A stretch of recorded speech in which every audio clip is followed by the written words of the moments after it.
Olá, seja bem-vindo a mais um vídeo do nosso canal. Hoje o vídeo tá especial, gente. É assim, é cada tema que os católicos proporcionam para nós que, olha... Bom, Lucas era pintor? E será que ele pintou ícones da Virgem Maria, do apóstolo Paulo, de Jesus? Pintou mais de 70 ícones de Maria? Será que aconteceu isso de fato? Bom, é isso que os católicos acreditam, principalmente um tal Frei aqui, que é um dos debatedores aí dos sede-vacantistas aqui no Brasil. Vamos ver esse vídeo dele e nós voltaremos e comentaremos esta afirmação dele. Vamos lá, vamos dar uma olhadinha no que ele vai dizer. E outro dia tinha pessoas dizendo que na internet eles estão explicando bem que a igreja nunca aceitou as imagens. Mentira! A igreja desde os apóstolos teve imagens. Isso é testemunho da fé da tradição católica. As imagens, os ícones sempre foram feitos pela igreja. São Lucas, que escreveu o evangelho, foi o primeiro que começou a pintar ícones da Mãe de Deus e dos apóstolos e do nosso Senhor. Imagina, ele mesmo pintou ícones de São Paulo vivo. São Paulo ainda vive, ele pintou o ícone de São Paulo. Quer dizer, ele fez as imagens. Não, nada a ver, irmão. Por que as imagens existem no Novo Testamento? Porque o Novo Testamento é a revelação do rosto de Deus.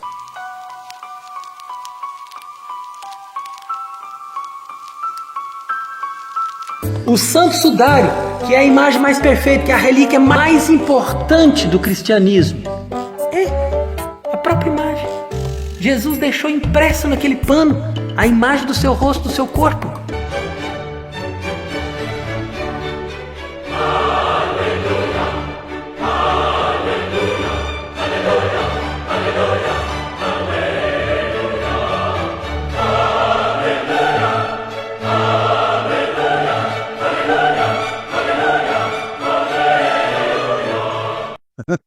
Rapaz, e não é que o Henrique Cristo é a cara do Santo Sudário. Mas vamos deixar isso para lá, brincadeiras à parte. No livro Iconografia da Mãe de Deus, não tem tradução para o português ainda, o autor vai dizer o seguinte, olha.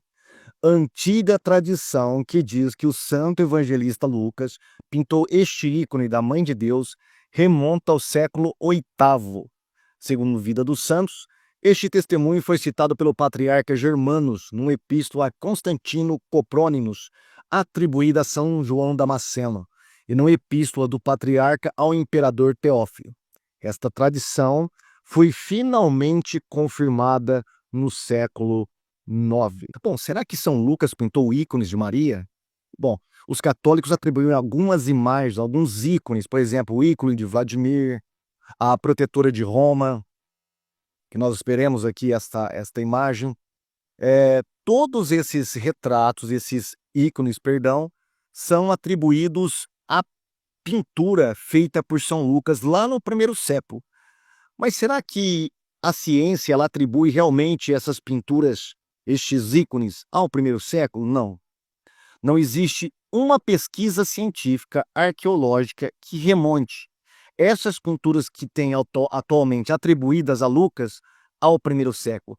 Elas são muito, mas muito posteriores ao primeiro século e são cronologicamente diferentes umas das outras, com métodos de pintura completamente diferentes de que um autor do primeiro século faria. Então, a primeira coisa, o teste científico, o teste arqueológico, a crítica de artes não atestam essas pinturas como se fossem do primeiro século. Elas são muito posteriores. Então, isso é fruto do quê? De tradição. Nós vimos um fragmento deste livro aqui falando de uma tradição que remonta ao século VIII. Agora, é interessante esse século, né? O século VIII. O que estava acontecendo no século VIII? Simplesmente estava acontecendo o segundo concílio de Nicéia. O concílio queria decretar as imagens como dignas de adoração dentro das igrejas cristãs. Era incentivado, não foi incentivado, era ordenado a se beijar os ícones, prestar reverência, beijar os ícones, dobrar os joelhos, fazer a genuflexão perante os ícones, porque esses ícones, na verdade, tinham alguma coisa do protótipo, né? Uma energia, segundo os gregos, do protótipo, que seria o próprio, no caso, o ícone de Cristo, do próprio Cristo, de Maria, da própria Virgem Maria, e por aí vai, né? Mas é interessante que não há vestígio algum na literatura antes do século VIII que se fale sobre Lucas como sendo um pintor e, mais ainda, pintando ícones da Virgem Maria. Algumas tradições falam de 70 ícones que Lucas pintou. Olha o absurdo, Onde é que está na Bíblia esta afirmação? né? Nem a Bíblia, aliás, a Bíblia não dá base para nenhum dogma católico, nenhum deles você pode encontrar na Bíblia. Eles tentam deturpar alguns versículos bíblicos para tentar encontrar papado, purgatório, assunção, imaculada, virgindade perpétua de Maria, né? E por aí vai. Todos aqueles dogmas católicos que você conhece, missa, né, transubstanciação, nenhum deles está claro nas escrituras. Nenhum deles dá base para os dogmas católicos, e muito menos esse absurdo de que Lucas pintou um ícone de Cristo, né? Então, a primeira vez que nós temos aqui uma menção de algum autor falando dessa suposta tradição é no século VIII. E o que eles querem fazer? Eles querem pegar algo que veio posteriormente, a veneração de ícones, que veio posteriormente, e fazer um anacronismo, retroagir aos primeiros séculos da era cristã. Para isso, eles falsificaram documentos, atribuindo a escritores do século VI, não foi nem antes, hein? Século VI, foi o máximo que eles conseguiram chegar, século VI, para falar que São Lucas havia pintado ícones. Mas esses testemunhos é do século VIII e século IX. A gente não tem nada antes disso, realmente, documentos fidedignos falando que Lucas era algum pintor de ícone, que existia ícones sendo pintados pela igreja, como disse esse frei aí. Absurdo dos absurdos. Aí eles vão citar algumas provas documentais, né? Geralmente é feita uma menção a uma história anterior do escritor do século VI, Teodoro Anagnotes, de um ícone pintado por Lucas e enviado de Jerusalém para Pulquéria, a imperatriz bizantina. Falecia no ano 453. É encontrado em manuscritos da história do século VIII, mas preste atenção. Ele está ausente em manuscritos anteriores no início do século XI. No início do século XI. Isto é uma indicação muito forte de que essa história de um ícone mariano pintado por Lucas foi um acréscimo muito posterior ao texto original. Eles também vão citar André de Creta, né, que também é uma falsificação de uma epístola de André de Creta. As epístolas fidedignas, que são realmente atribuídas a Pena ou aos escritos de André de Creta, não falam sobre defendendo ícones ou mencionando Lucas como se fosse algum desses pintores aí malucos aí que pintou a Virgem Maria e por aí vai, né? O que nós temos? Uma epístola, um tratado pseudo atribuído a André de Creta. Se você buscar na Wikipédia, ela vai citar esse documento, e esse documento foi usado no Concílio de Nicéia, ou por alguns, né, por alguns ali que estiveram no Concílio de Nicéia, como se o apóstolo Lucas fosse um pintor e pintasse, assim, de modo quase que industrial, ícones da Virgem Maria, dos apóstolos e de nosso Senhor Jesus Cristo. Então, tudo é baseado em falsificações de documentos. Aliás, o Concílio de Nicéia II, a maioria dos detentores de ícones daquele concílio lançou mão de documentos falsos, de pseudos tratados, de pseudos pais da igreja, que na verdade eles não estavam defendendo os ícones. Agora, não existe nenhuma menção na igreja primitiva de que Lucas houvesse pintado algum ícone de Cristo. Nenhuma.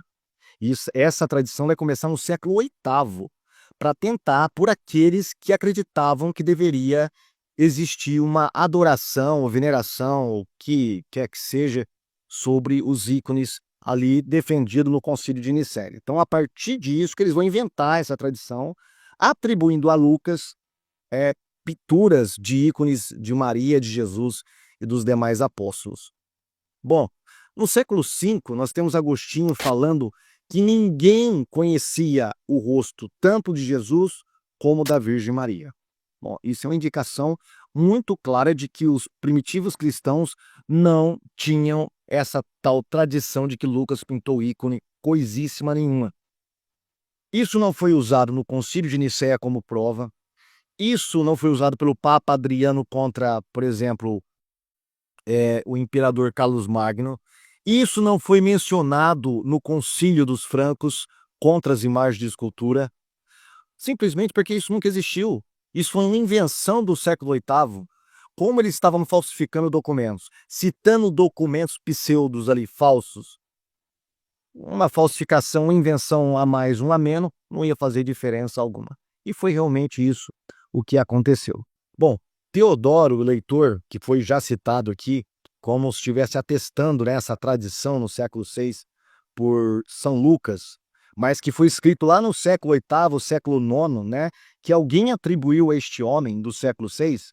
Na verdade, João Damasceno, ele tinha os escritos deste escritor e praticamente ele não cita nada sobre uma tal tradição de Lucas pintando o ícone de Cristo. Damasceno tinha os escritos deste Teodoro, ele não cita essa ocorrência de Lucas pintando. E João Damasceno escreveu no mesmo período, se eu não me engano, de André de Creta.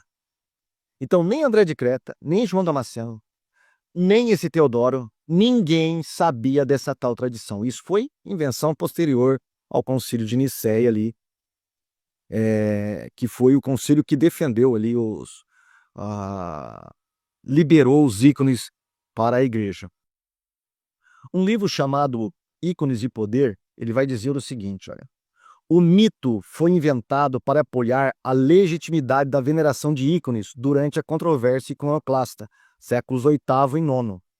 Ao alegar a existência de um retrato da Theotokos, pintado durante a sua vida pelo evangelista Lucas, os autores dessa ficção fabricaram provas das origens apostólicas e da aprovação divina das imagens. Bom, isso aqui não é protestante que está falando, tá? Isso aqui é uma pessoa que escreveu sobre ícones, um estudioso deste tema. Então é insuspeito, né? Se fosse um autor, um teólogo protestante, os católicos poderiam até rejeitar como falso, como enviesado. Mas aqui nós estamos vendo uma pessoa que não é protestante. É uma pessoa, inclusive, oriental, né, que está trabalhando essa questão do ícone. E ele mesmo fala que isso foi uma invenção, foi um mito criado por aqueles que estavam defendendo os ícones.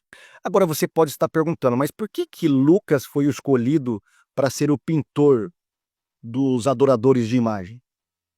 Simples. Porque Lucas era um médico. E os médicos trabalhavam com alguns pós curativos. Esses mesmos pós que eles trabalhavam também eram usados entre os pintores da época para fazer os seus quadros, suas pinturas. Então, deduzindo assim, eles acreditam que Lucas usou esse pó que ele trabalhava para curar os doentes, também usou para pintar ícones de Cristo. E esses pós, segundo os estudiosos, têm uma cor meio avermelhada, que são as mesmas cores que são usados nos ícones, principalmente os ícones bizantinos. São as mesmas cores, escuras, um vermelho meio escuro. E também porque Lucas ele dá muita ênfase ao papel da mulher, né, dos oprimidos. Ele conta toda uma história de Maria.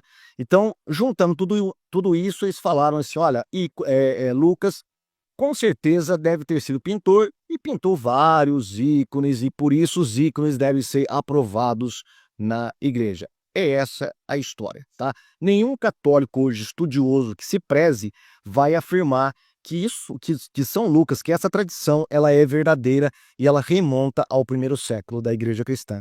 Somente esses apologistas de internet aí, católicos, que acreditam nessa besteira, como esse Frei aí, coitado. Pelo jeito, ele acredita mesmo nisso, né? Como aquela história que teve um católico que perdeu a cabeça e ele saiu aí pregando o evangelho sem com a cabeça debaixo do braço durante meses pregando o evangelho. Quando eu falo isso, eu sou louco? São essas besteiras, essas lendas que os católicos acreditam e fica replicando isso até hoje, como se a gente tivesse ainda na Idade Média, né? Vamos lá. Mas ele disse que a igreja, desde o primeiro século, pintava ícones. Que a igreja primitiva tinha imagens. A igreja, desde os apóstolos, teve imagens. O pior, que existem imagens no Novo Testamento. No Novo Testamento você pode ler de cabo a rabo, de Mateus a Apocalipse, você não vai encontrar uma só menção de imagens de escultura sendo veneradas ou esculpidas por cristãos. Muito pelo contrário. O apóstolo João, o apóstolo Paulo vai falar, cuidado com os ídolos, se resguardem dos ídolos. Eles nunca autorizaram pintar imagens, ícones ou coisa parecida, gente. Isso é absurdo. Isso aí é invenção posterior, de séculos e séculos e séculos posteriores, quando o cristianismo já havia apostatado na maior parte das suas doutrinas. Agora, será que a igreja primitiva tinha imagens? Será que existiam imagens para ser cultuadas, veneradas, honradas, colocadas nos altares da igreja? Será que existia tudo isso na igreja primitiva? E o mais importante, o que dizem os historiadores nesta questão?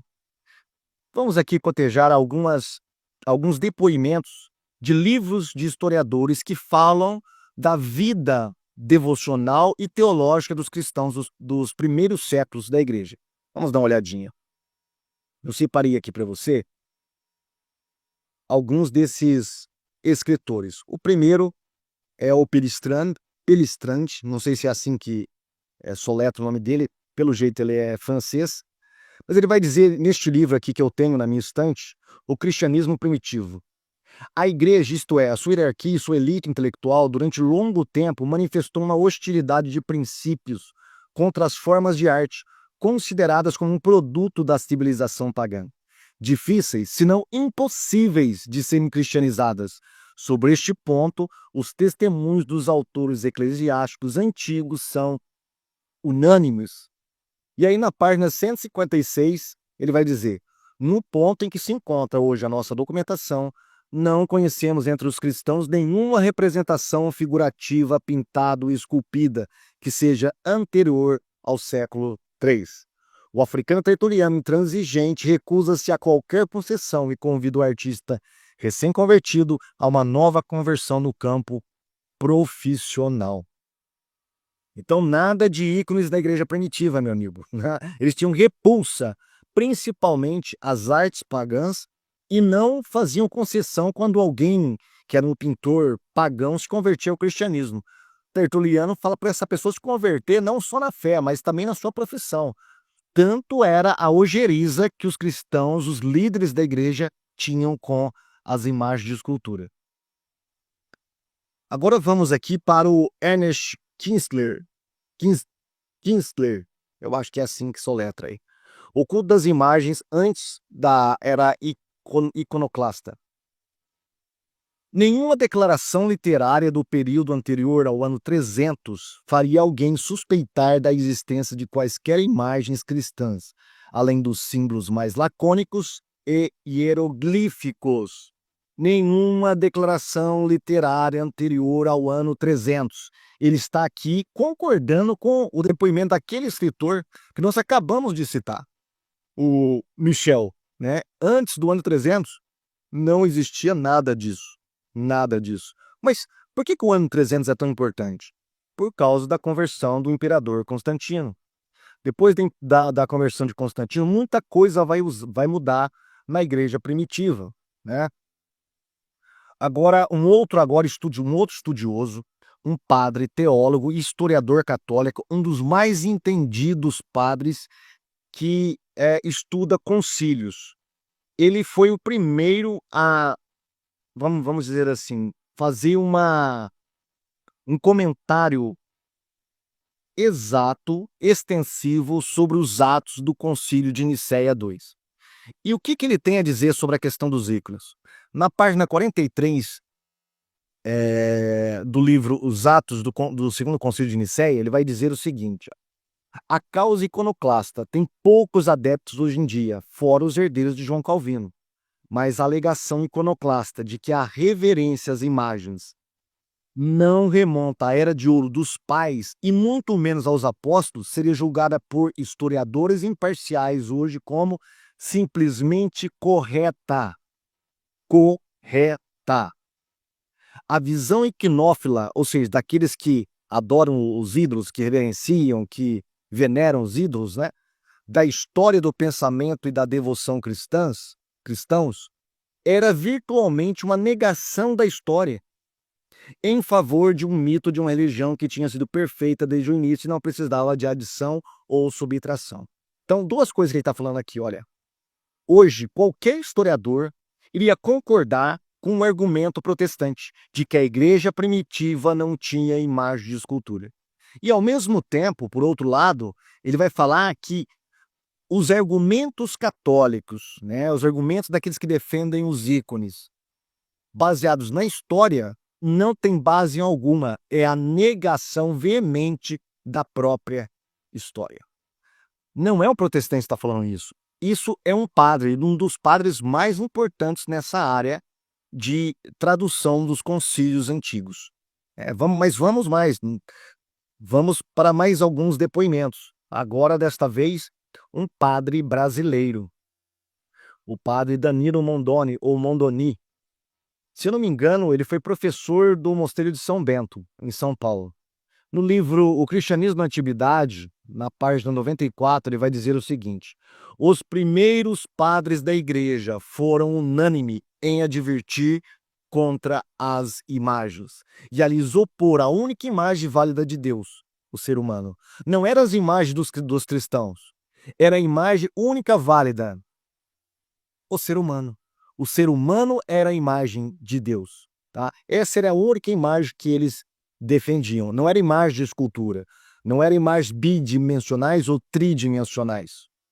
Não eram ícones ou imagens de escultura, mas sim a imagem de Deus no ser humano. Ele vai continuar. Os primeiros usuários cristãos de imagens parecem ter sido as seitas heréticas. Olha que interessante, né? Como que é irônico, né, a história.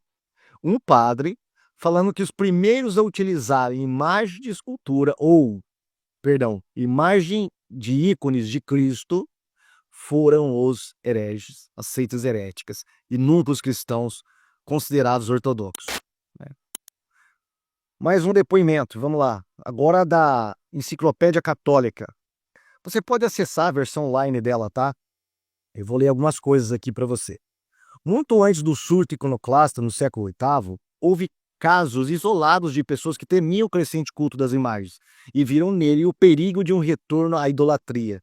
Precisamos citar neste contexto as investidas dos pais apostólicos contra os ídolos. Atenágoras em sua petição em favor dos cristãos, 1517, Teófilo em sua carta ao Tólico II, Minúcio Félix em seu Otávio 27º, Arnob em Contra os Gentios, Tertuliano em Sobre a Idolatria 1 e Cipriano em A Vaidade dos Ídolos, em que denunciam não só a adoração, mas até mesmo a fabricação e posse de tais imagens. Eles vão continuar. Né? Diferente da admissão de imagens é a questão do modo em que eram tratadas. Que sinal de reverência davam os primeiros cristãos às imagens de suas catacumbas? Se é que davam algum? Para o primeiro período não temos informação. Há tão poucas referências às imagens na literatura cristã mais primitiva que dificilmente suspeitaríamos de sua ubíqua presença se não estivesse realmente ali nas catacumbas, como o argumento mais convincente. Mas essas pinturas das catacumbas não nos dizem como eram tratadas. Podemos dar por certo, por um lado, que os primeiros cristãos entendiam perfeitamente que as pinturas não tinham parte alguma na adoração devida só a Deus.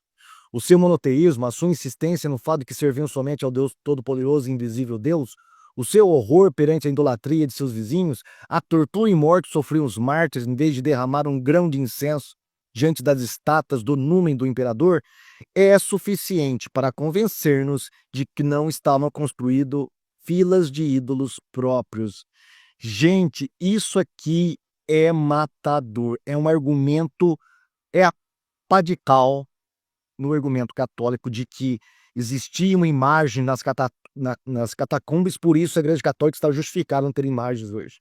A própria enciclopédia católica está falando. Eles tinham horrores às imagens dos ídolos, e no final ele vai falar assim, olha, dificilmente a gente pode acreditar que eles iam construir imagens dentro do próprio cristianismo. É muito difícil, isso é um absurdo. É isso que ele está falando, que a enciclopédia está falando. Então, católicos, Frei, principalmente o Frei, preste atenção ao que estão dizendo a história. Pessoas especializadas, pesquisadores entendidos na história a respeito das imagens. Todos eles estão negando o culto das imagens e principalmente, né, a fabricação de imagens pelos primeiros cristãos na igreja primitiva. Vamos ver se a gente tem mais alguns testemunhos? Opa, nós temos mais alguns. Por exemplo, no livro Concílios, o Javier Gonzalez, ele vai dizer o seguinte, olha. Quando os soldados de Diocleciano, o imperador que lançou a última grande perseguição contra os cristãos, irromperam numa igreja em Nicomédia, no ano 297, mostraram a sua ignorância total do cristianismo, ao surpreender-se, preste atenção agora, de não encontrar nenhuma representação do que os cristãos adoravam ali.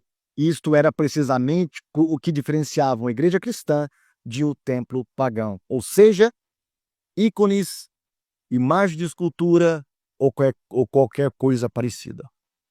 Não tinha nada. Não tinha nada.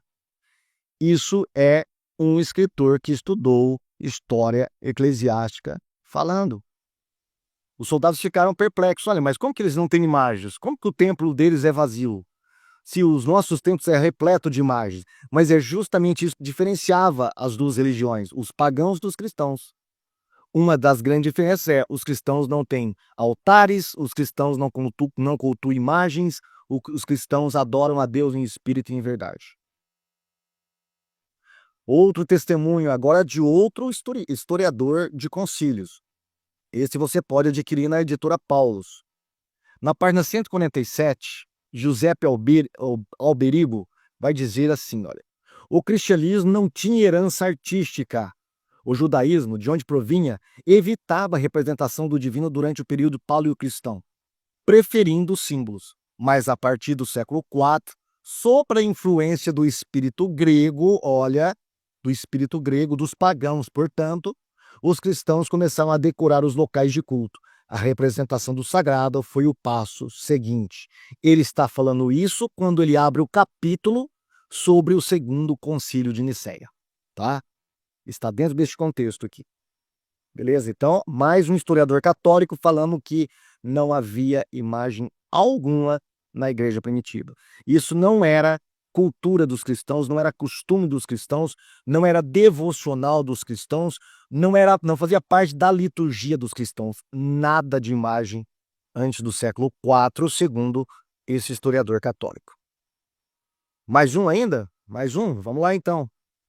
Um teólogo católico, Ludiot, no livro Manual de Teologia Dogmática, ele vai dizer, ó, por efeito dessa proibição existente no Antigo Testamento, vemos que o culto às imagens somente se forma quando o paganismo gentílico está totalmente vencido. Ele está aqui na mesma linha de pensamento dos outros. Né? Claro que ele está passando pano aqui, né, para a doutrina católica. Afinal, ele é um teólogo católico defendendo doutrinas católicas. Mas mesmo assim, ele é forçado a admitir nada de imagem antes de Constantino. Nada de imagem. Nada. Agora, estudos bíblicos de Oxford, você pode acessar também pela internet. Ele vai dizer, Celso combate as ideias particulares do cristianismo, confronta as doutrinas tradicionais com as dos judeus e cristãos para mostrar a inferioridade destas sob todos os aspectos, na medida em que se afastam das doutrinas tradicionais. Por isso, o cristianismo professa uma doutrina sem valor. Isso segundo Celso, inimigo do cristianismo, é um filósofo amigo do imperador da época, que odiava os cristãos. Estigmatiza como sectarismo e intolerância a recusa cristã de altares e imagens. Esta era a acusação dos pagãos. Nós acabamos de falar aqui, nós acabamos de citar um historiador falando que quando os soldados pagãos entraram numa igreja cristã para detonar a igreja, eles ficaram abismados, porque eles não encontraram nenhuma imagem na igreja. E aqui, um dos principais inimigos do cristianismo, o Celso, o pagão, o filósofo pagão Celso, vai falar que uma das principais objeções que eles tinham contra os pagãos é que eles não tinham nem altares e não tinham imagem de escultura. Mais uma prova de que a igreja primitiva não cultuava imagem, não reverenciava imagem, não prestavam culto de idolias à imagem, não fabricavam imagem ou coisa parecida. O espírito era adorar a Deus em espírito e em verdade. A única imagem verdadeira que eles poderiam citar era a imagem de Deus no próprio ser humano. Um outro livro, História do Cristianismo, o Hubert Jones, ele é um organizador. E uma das partes vai ser citado por um teólogo ortodoxo. E nessa parte que ele vai falar sobre o Concílio de Nicéia, ele vai dizer o seguinte, ó: foi apenas por avanços lentos que o uso de ícones se tornou estabelecido na igreja. Reagindo ao seu ambiente pagão, os primeiros cristãos estavam ansiosos para expressar, acima de tudo, o caráter exclusivamente espiritual de seus cultos. E eles buscaram evitar tudo que pudesse experimentar idolatria. Deus é espírito e convém que aqueles que o cultuam façam espírito em verdade. Com a conversão de Constantino e o desaparecimento progressivo do paganismo, a igreja cresceu menos hesitante no uso de sua arte. Por volta de 400, já era uma prática aceita representar o nosso Senhor, não apenas através de símbolo, mas diretamente. Então nós temos alguns dados importantes aqui. Foi lento a entrada de ícones na igreja. Novamente, ele vai concordar com todos esses historiadores que eu acabei de citar, tá? Que apenas depois do ano 400 é que a igreja começou timidamente a levar imagens para dentro das igrejas. Antes disso, os cristãos não eram adoradores, veneradores, reverenciadores, fabricadores ou tolerantes com imagens, de modo algum. Não importava se fosse a imagem de Esculápio, se fosse a imagem de Zeus, ou fosse a imagem da Virgem, ou a imagem de nosso Senhor Jesus Cristo. Nenhuma dessas imagens deveria ser aceita na igreja. A imagem é imagem e é obra pagã. Tá? É resquício pagã e deve ser evitada pelo verdadeiro cristianismo. Ele vai continuar. Nesta data, porém, ainda não há evidências que sugiram que as pinturas na igreja eram veneradas ou honradas com qualquer expressão externa de devoção. Neste período, elas não eram objetos de culto, uma vez que seu propósito era decorativo e instrutivo. Pronto. Nem mesmo depois de Constantino, isso vai ser muito depois, com o Concílio de Nicéia, que vai ter essa ideia de veneração de ícones. Antes disso, começou depois do século IV a ser introduzida algumas pinturas dentro da igreja. Essas pinturas foram usadas de modo pedagógico para ensinar as pessoas iletradas. Até Gregório vai falar isso aí, que as imagens são os livros dos ignorantes ou daqueles que não sabem ler, né? Então, algumas imagens de cenas bíblicas eram colocadas em formas de pinturas nas igrejas. A gente vê isso em Duras Eulotos, né? Uma igreja a descoberta recentemente, não tão recentemente, na década de 50, né, onde mostra algumas pinturas nas igrejas, mas essas pinturas não eram reverenciadas, não eram ungidas, não eram consagradas, não eram adoradas, não eram nada. Eram sempre pinturas instrutivas. Só isso. Somente depois do século VIII, com o Concílio de Nicéia II, é que esse negócio vai se deslanchar como uma verdadeira adoração de imagens. E por último, novamente, o Nova Enciclopédia Católica, no site New Advent, vai dizer: por outro lado, o poder imperial cresceu ao receber uma consagração religiosa. A igreja tolerou o culto ao imperador sob diversas formas. Era permitido falar da divindade do imperador, do palácio sagrado, da câmara sagrada e do altar do imperador, sem ser considerado por isso um idólatra. Deste ponto de vista, a conversão religiosa de Constantino foi relativamente significante, consistindo em pouco mais do que uma renúncia de uma formalidade. Era isto que seus predecessores tentaram obter pelo exercício pleno de sua autoridade e ao custo de um incessante banho de sangue, isto é, unicamente o reconhecimento de sua própria divindade. Constantino ganhou isto, embora ele renunciasse à oferenda de sacrifícios para sua pessoa.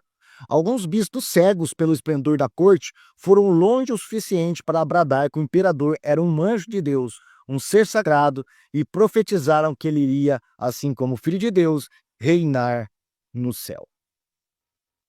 Então, depois a gente fala que depois de Constantino o negócio começou a degenerar, e principalmente com o uso de imagens, os católicos nos acusam de ser falsificadores da história. Mas aqui a própria enciclopédia católica é que está falando isso. A própria enciclopédia católica está dizendo, né? Quando Constantino diz ter se convertido, ele ainda continuou sendo reverenciado com imagens, sendo cultuada com velas e genuflexão pelos cristãos da época. E aí, paulatinamente, as imagens foram entrando dentro das igrejas, e já essa ideia de adoração de uma imagem, né, a partir da imagem do imperador, foi transferida para o grande imperador Jesus Cristo, né? E aí depois o negócio vai se degenerar cada vez mais e avançou até o século XXI, ano 2024, onde você vê pessoas se ajoelhando, beijando, tocando, coroando, rezando, recebendo tais milagres de imagem de escultura.